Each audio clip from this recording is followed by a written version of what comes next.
प्रमुख खबरें।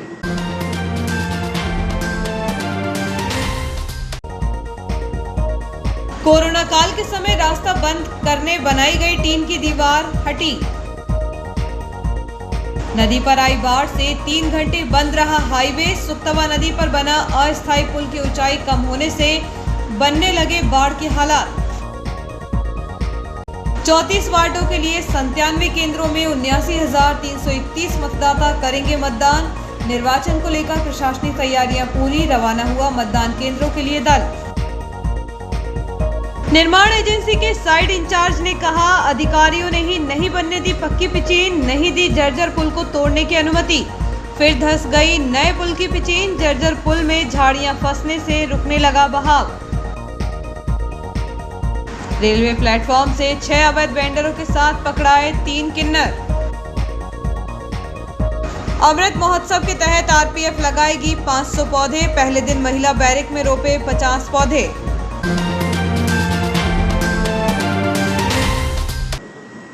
और खबरें विस्तार से। नगरीय निकाय चुनाव को लेकर प्रशासन स्तर पर पूरी तैयारियां हो चुकी हैं। सभी मतदान केंद्रों के लिए मतदान अधिकारियों सहित पुलिस के जवानों को सुबह ऑडिटोरियम में बने स्ट्रांग रूम से रवाना किया गया। संवेदनशील केंद्रों पर लगातार पेट्रोलिंग के जरिए भी नजर रखी जा रही है। शाम के समय प्रशासन एवं पुलिस ने मिलकर फ्लैग मार्च निकाला। बुधवार को सुबह से चुनाव प्रक्रिया शुरू होगी। चुनाव के मद्देनजर कलेक्टर ने स्कूलों के अवकाश घोषित किए हैं। नर्मदापुरम जिले के इटारसी में नगरीय निकाय चुनाव बुधवार 6 जुलाई को संपन्न होंगे। एक दिन पूर्व मंगलवार को सभी मतदान केंद्रों के लिए मतदान अधिकारियों के साथ ही पुलिस के जवानों को रवाना किया गया। इसके लिए ऑडिटोरियम से लेकर फ्रेंड्स स्कूल तिराहे तक का रास्ता प्रशासन ने सील कर दिया है। इसलिए वाहन चालकों को मुख्य मार्ग की बजाय वैकल्पिक रास्तों से होकर गुजरना पड़ा। मतदान अधिकारियों एवं पुलिस को मतदान केंद्रों तक पहुंचाने के लिए वाहन भी अधिग्रहित किए गए हैं। मतदान केंद्रों में टीम पहुंचकर जरूरी काम शुरू कर चुकी है। वहीं बुधवार को सुबह 8 बजे से लेकर शाम 5 बजे तक मतदान होगा। शहर के 34 वार्डों के लिए भाजपा, कांग्रेस, आम आदमी पार्टी सहित निर्दलीय मिलाकर 123 प्रत्याशी चुनावी मैदान पर हैं। मतदान के लिए शहर में कुल 97 मतदान केंद्र बनाए गए हैं, जहां 79,331 मतदाता मतदान करेंगे। नगरीय निकाय चुनाव को लेकर प्रशासन अलर्ट है। मतदान केंद्रों की सुरक्षा के लिए पुलिस के जवानों को जिले के अन्य थानों से बुलाया गया है, ताकि सुरक्षित और शांतिपूर्ण ढंग से चुनाव संपन्न हो सके। निर्वाचन अधिकारी मदन सिंह रघुवंशी के अनुसार मतदान अधिकारियों से अधिक पुलिस जवानों की ड्यूटी मतदान केंद्रों में लगाई गई है। बाहर से लगभग 500 पुलिस के जवान बुलाए गए हैं। नगरपालिका चुनाव को लेकर 34 वार्डों में बनाए गए 97 मतदान केंद्रों में से 23 मतदान केंद्रों को संवेदनशील श्रेणी में रखा गया है। यह ऐसे मतदान केंद्र हैं जहां विवाद के अलावा असामाजिक तत्व अशांति फैलाकर चुनाव प्रक्रिया को प्रभावित करने का प्रयास कर सकते हैं। इसलिए ऐसे मतदान केंद्रों को चिन्हित करके पुलिस को विशेष नज़र रखने की हिदायत दी गई है। उक्त केंद्रों में ड्यूटी कर रहे पुलिसकर्मियों के अलावा वाहन के माध्यम से भी पुलिस पेट्रोलिंग करेगी, ताकि किसी भी स्थिति से निपटा जा सके। बारिश का दौर चल रहा है, इसलिए कुछ मतदान केंद्र ऐसे हैं जिसके परिसर में पानी जमा हो गया है। इसके अलावा जर्जर होने के कारण खतरे की आशंका है। इन्हीं में से एक है मराठी स्कूल, जहां मतदान अधिकारी बैठकर चुनाव की संबंधी तैयारी कर रहे थे। उसी दौरान स्कूल की छत का प्लास्टर गिर गया। बहरहाल इस हादसे में वह घायल होने से बाल बाल बचे। हालांकि निर्वाचन अधिकारी ने सभी मतदान केंद्रों का जायजा लेते हुए ऐसे जर्जर केंद्रों का स्थान परिवर्तित करने की बात कही है। इटारसी नगर पालिका निर्वाचन के लिए आज सभी पार्टियां सबको सर रोज से मतदान केंद्र पर पहुंच गई हैं। सारी पुलिस की व्यवस्था हमने लगाई है। बहुत पर्याप्त मात्रा में हमारे पास पुलिस है। जितने मतदान कर्मी हैं उतने ही जो है उससे भी ज़्यादा हमारे पास पुलिसकर्मी हैं। और 7 हमारे सेक्टर मजिस्ट्रेट लगाए हैं अलग से। 4 कलेक्टर हमने कल ड्यूटी लगाई है, 3 हमने पहले लगाए थे, तो 7 मजिस्ट्रेट हो गए हैं। साथ ही हमारे सेक्टर अधिकारी भी हैं और पूरी तरह से हम निर्वाचन शांतिपूर्वक निर्वाचन कराने के लिए तैयार हैं। कुल 97 मतदान केंद्र हैं, 34 वार्ड है हमारे और 79,331 मतदाता। संवेदनशील उसमें तो 23 मतदान केंद्र संवेदनशील हैं, उसमें भी हमने पर्याप्त मात्रा में पुलिस लगाया है। और किसी भी तरह का जो है कोई गड़बड़ी करने की कोई संभावना नहीं है, ना कोई कर सके। बाहर से पुलिस आया, जिले से पूरा पुलिस आया, 500 से ज़्यादा पुलिसकर्मी है। नगरीय निकाय चुनाव 2022 के लिए मतदान प्रथम चरण में 6 जुलाई को बुधवार को होगा। नर्मदापुरम जिला कलेक्टर के द्वारा मतदान के लिए सार्वजनिक अवकाश की घोषणा की गई है, जिससे कि सभी मतदाता अपने मत का प्रयोग निष्पक्ष रूप से कर सके। शांतिपूर्वक मतदान कराने के लिए शहर के विभिन्न स्थानों पर बनाए गए मतदान केंद्रों में सुरक्षा व्यवस्था चाक चौबंद की गई है।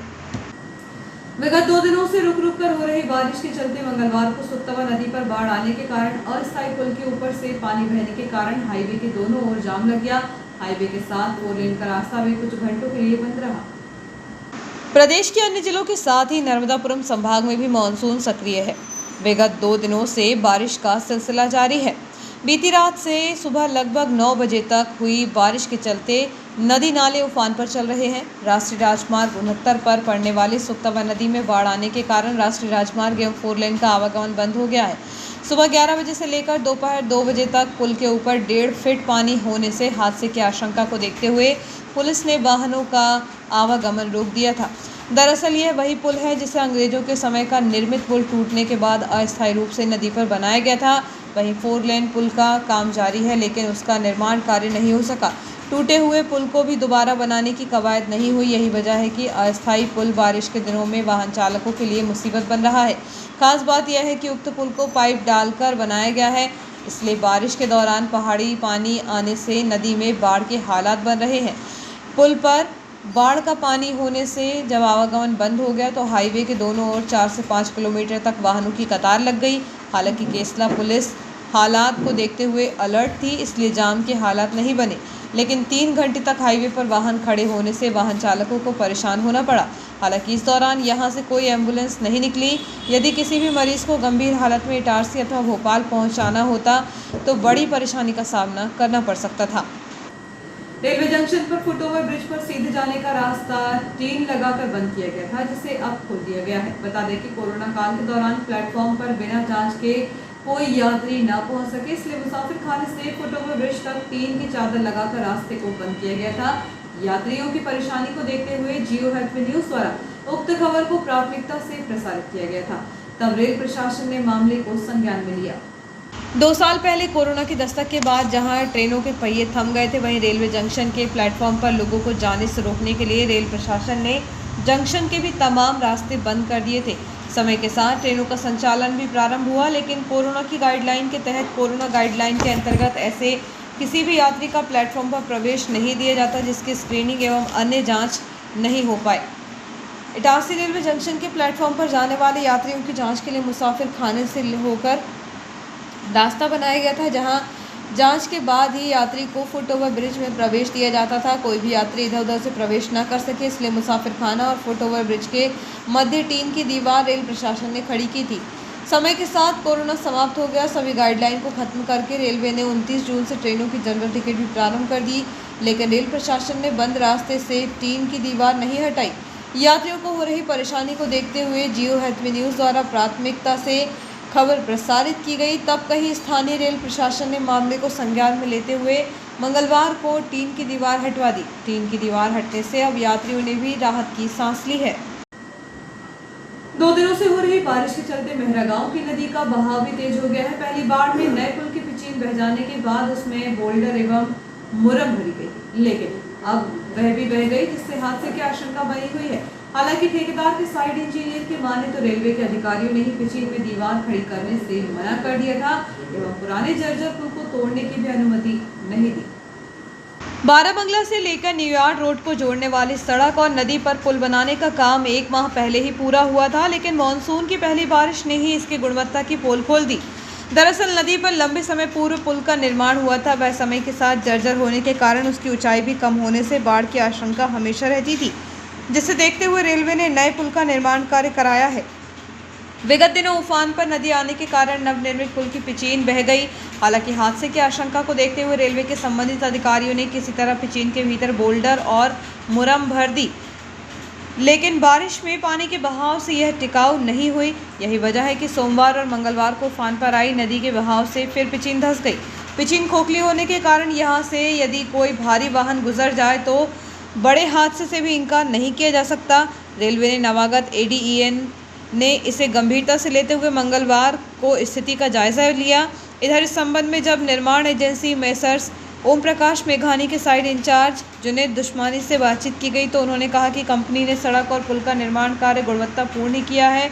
निर्माण कार्य के दौरान तत्कालीन संबंधित अधिकारियों से पुल की पक्की पिचिंग बनाने के लिए कहा गया था, लेकिन अधिकारियों ने ही बजट बढ़ने के भय से एजेंसी को मुरम भरकर पिचिंग बनाने का निर्देश दिए थे। वहीं जर्जर पुल को तोड़ने के लिए भी कोई आदेश नहीं दिए गए, इसलिए बिना अनुमति के पुल को नहीं तोड़ा गया।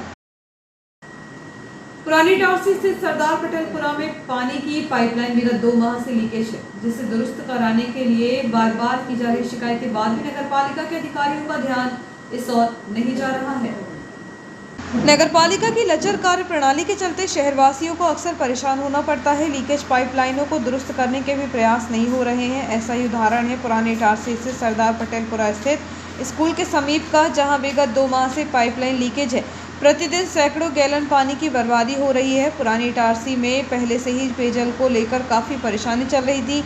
लीकेज पाइपलाइन को दुरुस्त करने के लिए वार्डवासियों ने बार बार नगरपालिका के अधिकारियों को शिकायत की है, लेकिन अब भी हालात ज्यों की त्यों हैं। पाइप लीकेज होने से जहां पीने के पानी की बर्बादी हो रही है, वहीं इससे लोगों के घरों में भी दूषित पानी आ रहा है। इस संबंध में जब वार्डवासी अनिल चौधरी से बातचीत की गई तो उन्होंने बताया कि नगरपालिका सीएमओ हेमेश्वरी पटले को फ़ोन पर कई बार अवगत कराया जा चुका है। इसके अलावा नगरपालिका इंजीनियर आदित्य पांडे से पाइपलाइन दुरुस्त कराने की मांग की गई, लेकिन इतने दिनों से मात्र आश्वासन ही मिल रहा है।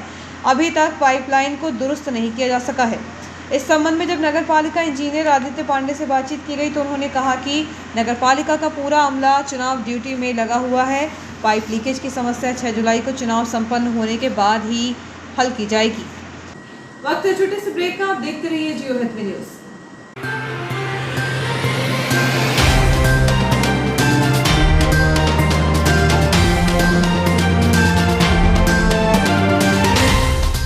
हाय, दिस इज सुधा चंद्रन। और जब भी मैं डांस करती हूँ तो मेरे दिल के अंदर जो खुशी की लहर दौड़ती है वो काफी है मेरे चेहरे पर, वो चमक बिखेरने के लिए।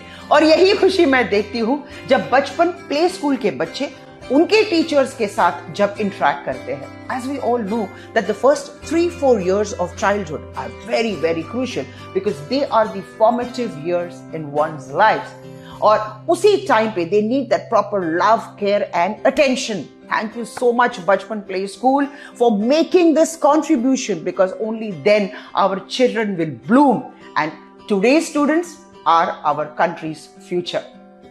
बस इतना ही नहीं, पूरे भारतवर्ष में 1100 बचपन प्ले स्कूल्स है जो यही काम कर रहे हैं, जो हमारे बच्चों के भविष्य को तैयार कर रहे हैं। थैंक यू सो मच बचपन, क्योंकि बचपन सिर्फ एक ही बार आता है ना?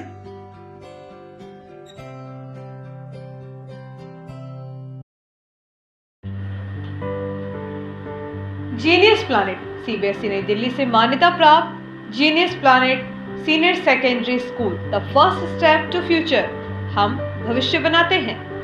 Nursery to 12th maths, bio science, commerce, humanities, smart classes, विशाल लाइब्रेरी, राष्ट्रीय स्तर का क्रिकेट प्रशिक्षण, dance, music, art and craft, आकर्षक एवं सुसज्जित स्कूल भवन, विशाल खेल मैदान एवं सुरक्षित वातावरण, संपूर्ण स्कूल भवन सीसीटीवी कैमरे की निगरानी में, इंडोर एवं आउटडोर गेम। स्कूल ऐप में उपलब्ध फ्री इंग्लिश स्किल सुविधा का लाभ लें। ऐप के माध्यम से होमवर्क एवं ऑनलाइन पढ़ाई, smart technology, dynamic team work, best quality education, creative learning, advance program. Pre primary के बच्चों के लिए अलग से आकर्षक भवन, बच्चों के अनुरूप फर्नीचर, बच्चों के लिए स्विमिंग पूल। Admissions open. कोविड-19 के कारण एडमिशन फीस में 100% तक की छूट। Genius planet senior secondary school, न्यास बाईपास रोड पर एकमात्र सीबीएसई नई दिल्ली से मान्यता प्राप्त स्कूल। न्यास बाईपास रोड, सोना साबरी, इटारसी। संपर्क करें 9425040799, 6261403762। Excellent International School, Nursery to 8th English Medium School, affiliated by ICSE, behind Budi Mata Mandir, Malviganj, Itarsi. Admissions open from nursery to 8th. Office time morning 9 to 2 o'clock. Itarsi का एकमात्र ICSE से affiliated school. तुरंत संपर्क करें अपने बच्चों के बेहतर भविष्य के लिए एडमिशन्स कराएं। Excellent international school, Malviganj, Itarsi. Excellent international school behind Budhi Mata मंदिर, मालवीगंज, इटारसी।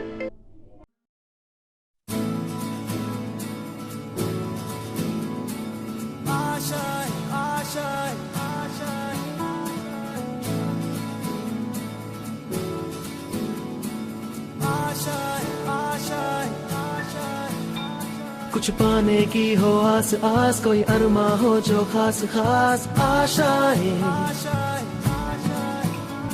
हर कोशिश में हो बार बार, करे दरियाओं को आर पार आशाएं, तूफानों को चीर के मंजिलों को छीन ले, आशाएं मिले दिल की, उम्मीदें हंसे दिल की, अब मुश्किल नहीं कुछ भी, नहीं कुछ भी,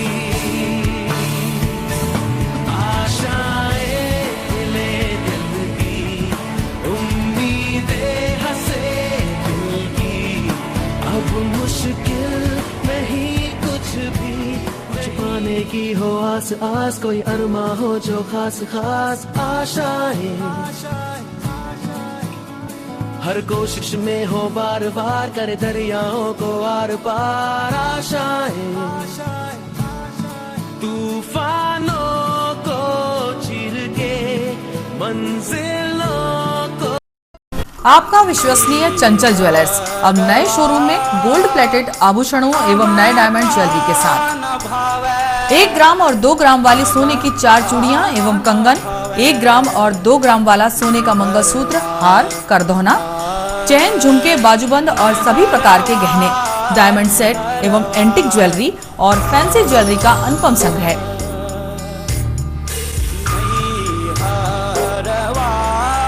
दुल्हन सेट किराए पर उपलब्ध है। 1 ग्राम और 2 ग्राम की हर खरीदी पर निश्चित उपहार पाएं। 1 ग्राम ज्वेलरी मात्र 2000 रुपए में, 2 ग्राम ज्वेलरी मात्र 4000 रुपए में, 3 ग्राम ज्वेलरी मात्र 6000 रुपए में, 4 ग्राम ज्वेलरी 8000 रुपए में, 5 ग्राम ज्वेलरी मात्र 10,000 रुपए में। हमारा नवीन पता है चंचल jewellers, Guru Nanak complex, Bharat talkies road, Itarsi. Mobile 09893054377। बच्चों के सुनहरे भविष्य के लिए पिछले 38 वर्षों से गुणवत्तापूर्ण शिक्षा प्रदान करने को दृढ़ संकल्पित आपके क्षेत्र का विश्वसनीय शिक्षा संस्थान Guru Nanak public higher secondary school, Punjabi Mohalla, Itarsi में कक्षा नर्सरी से 12वीं तक हिंदी तथा इंग्लिश मीडियम में बिना किसी डोनेशन के प्रवेश प्रारंभ हो चुके हैं। Guru Nanak public higher secondary school, जहां बच्चों के सर्वांगीण विकास पर ध्यान दिया जाता है। आधुनिक कंप्यूटर एवं साइंस लैब, विशाल लाइब्रेरी, सीसीटीवी कैमरों से covered campus, scout guide, red cross, खेलकूद गतिविधियां, कल्चरल एक्टिविटीज, आधुनिक smart classes, personality development, spoken English की विशेष क्लासेस और बोर्ड परीक्षाओं में अपने श्रेष्ठ परिणामों के साथ आपकी सेवा में समर्पित संस्थान Guru Nanak public higher secondary school, Punjabi Mohalla, Asafabad, Itarsi.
Break के बाद समाचारों में एक बार फिर आपका स्वागत है।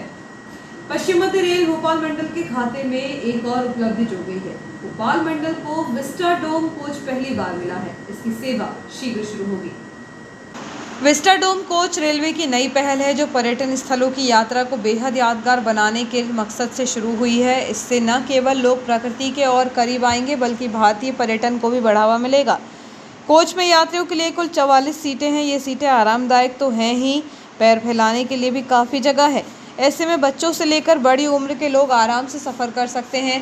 सीटों की सबसे बड़ी खासियत है कि इन्हें चारों ओर घुमाया जा सकता है, यानी यात्री सामने की ओर मुंह करके बैठने की मजबूर नहीं होंगे बल्कि जिस दिशा में चाहें देख सकेंगे।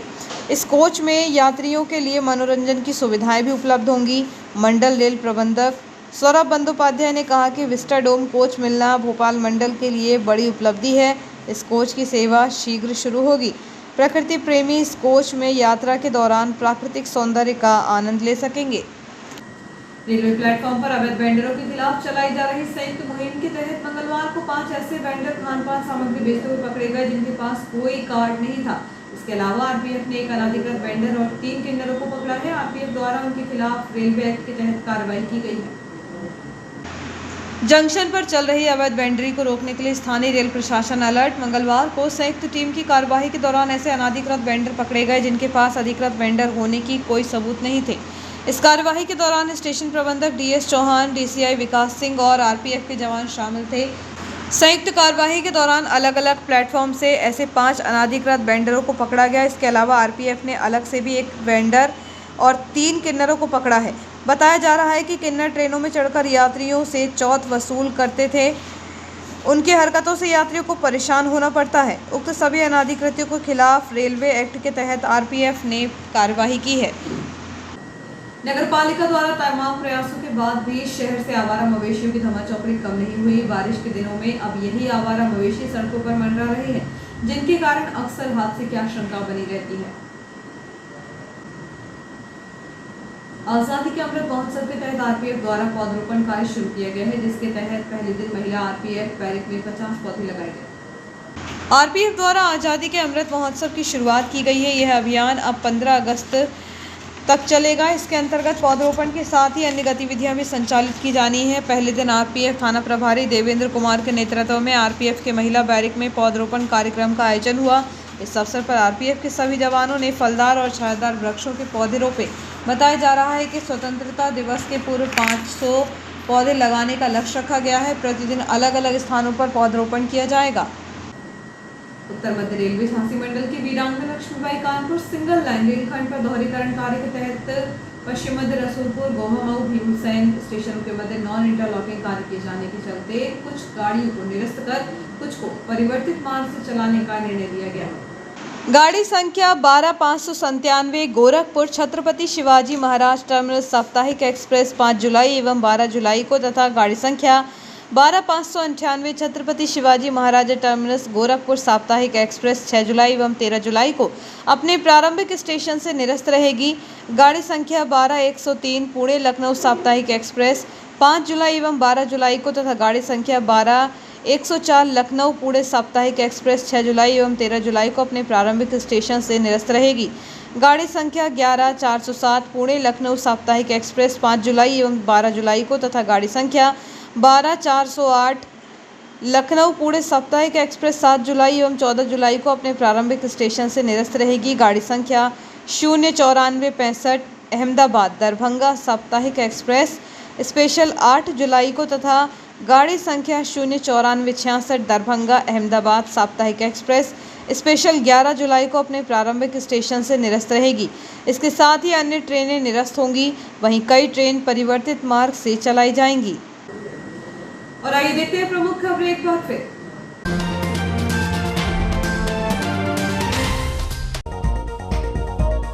कोरोना काल के समय रास्ता बंद करने बनाई गई टीन की दीवार हटी। नदी पर आई बाढ़ से 3 घंटे बंद रहा हाईवे। सुक्तवा नदी पर बना अस्थायी पुल की ऊंचाई कम होने से बनने लगे बाढ़ के हालात। 34 वार्डों के लिए 97 केंद्रों में 79,331 मतदाता करेंगे मतदान। निर्वाचन को लेकर प्रशासनिक तैयारियां पूरी। रवाना हुआ मतदान केंद्रों के लिए दल। निर्माण एजेंसी के साइट इंचार्ज ने कहा, अधिकारियों ने ही नहीं बनने दी पक्की पिचीन, नहीं दी जर्जर पुल को तोड़ने की अनुमति। फिर धंस गई नए पुल की पिचीन। जर्जर पुल में झाड़ियां फंसने से रुकने लगा बहाव।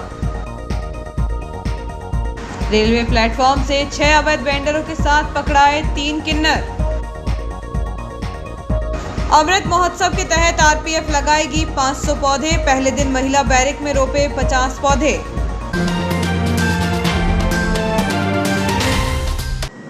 फिलहाल खबरों में इतना ही। फिर मिलते हैं कुछ और समाचारों के साथ। तब तक के लिए आज्ञा दीजिए। नमस्कार।